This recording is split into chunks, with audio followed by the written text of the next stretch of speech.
नमस्कार दोस्तों, आप सभी का बहुत बहुत स्वागत है राजदीप रिकॉर्ड पर। आशा करता हूँ बहुत अच्छे होंगे। देखिए, मई 2026 का ये टाइम भारत के लिए थोड़ा मुश्किल रहा है। एक तरफ इसी हफ्ते देश में पेट्रोल और डीजल के दाम 3 रुपए प्रति लीटर बढ़ चुका है, जिसकी वजह से आम जनता परेशान है। और ठीक उसी दिन पीएम मोदी अपनी 5 नेशन टूर के पहले स्टॉप पर यूएई पहुंचे। वहां उन्होंने यूएई के प्रेसिडेंट शेख मोहम्मद बिन जायद से मुलाकात किया और भारत के लिए कुछ ऐसी बहुत ही बड़ी डील साइन की है जो हमारे देश को आने वाले बड़े ऑयल संकट से बचाएगी। आइए इसको स्टेप बाय स्टेप समझते हैं। सबसे पहले समझिए कि इंडिया में ये 3 रुपए दाम क्यों बढ़े। इसका असली कारण हमारे देश के अंदर नहीं बल्कि पड़ोस में चल रहा यूएस ईरान इजराइल वॉर है। पिछले 2 महीनों से वेस्ट एशिया में टेंशन बहुत ज्यादा बढ़ चुका है और दुश्मन देशों ने मिलकर स्ट्रेट ऑफ हॉर्मुज का रास्ता रोक दिया है। स्ट्रेट ऑफ हॉर्मुज दुनिया का सबसे मेन रास्ता है जहां से पूरी दुनिया का 1/3 तेल गुजरता है। जब ये रास्ता ब्लॉक होता है तो क्रूड ऑयल मतलब कच्चा तेल की शॉर्ट टर्म सप्लाई रुक जाती है और प्राइसेस अचानक से बढ़ जाते हैं।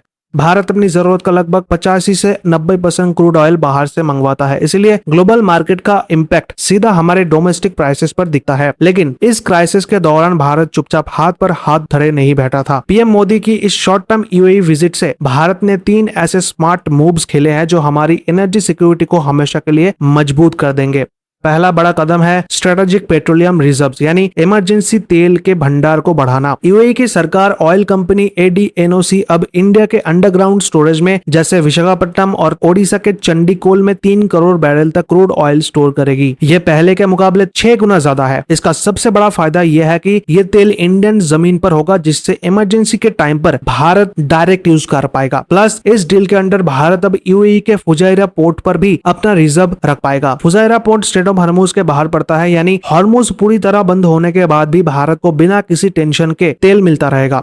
दूसरा बड़ा फायदा मिल रहा है एलपीजी और एलएनजी के सेक्टर में। इंडियन ऑयल कॉर्पोरेशन और एडीएनओसी गैस के बीच एक पक्की लॉन्ग टर्म सप्लाई डील हुई है। हमारे देश में क्रूड ऑयल तो बहुत जगह से आता है, लेकिन रसोई गैस यानी एलपीजी के लिए हम बहुत हद तक मिडिल ईस्ट पर डिपेंड करते हैं। इस डील से इंडिया को सेफली और एक फ्लेक्स रेट पर लगातार एलपीजी मिलती रहेगी, जिससे आने वाले दिनों में गैस सिलेंडर की प्राइसेस कंट्रोल में रहेंगी। तीसरा सबसे बड़ा अनाउंसमेंट है $5 बिलियन का डायरेक्ट इन्वेस्टमेंट। यूएई ने कंफर्म किया है कि ये पूरा पैसा इंडिया के मेन डेवलपमेंट एरियाज में आएगा। इसमें से $3 बिलियन यूएई का एमिरेट्स एनबीडी बैंक हमारे बैंकिंग सेक्टर में लगा रहा है। $1 बिलियन उनका सरकारी फंड एडीआईए इंडिया के रोड, पोर्ट और बिल्डिंग प्रोजेक्ट्स में लगा रहा है और बाकी के $1 बिलियन आईएचसी कंपनी इन्वेस्ट करेगी। ये दिखाता है कि जब पूरी दुनिया वेस्ट एशिया क्राइसिस से डर रही है, तब यूएई को भारत की इकोनॉमी और ग्रोथ पर पूरा भरोसा है। इसका सबसे बड़ा ग्लोबल असर यह है कि 1 मई को ही यूएई ने ऑफिशियली ओपेक प्लस ग्रुप से बाहर निकलने का अनाउंसमेंट किया था, जिसका मतलब है कि अब यूएई बिना किसी लिमिट के ज्यादा तेल प्रोड्यूस कर पाएगा। और यूएई के इस नए फैसले का सबसे पहला और बड़ा फायदा भारत को मिल रहा है।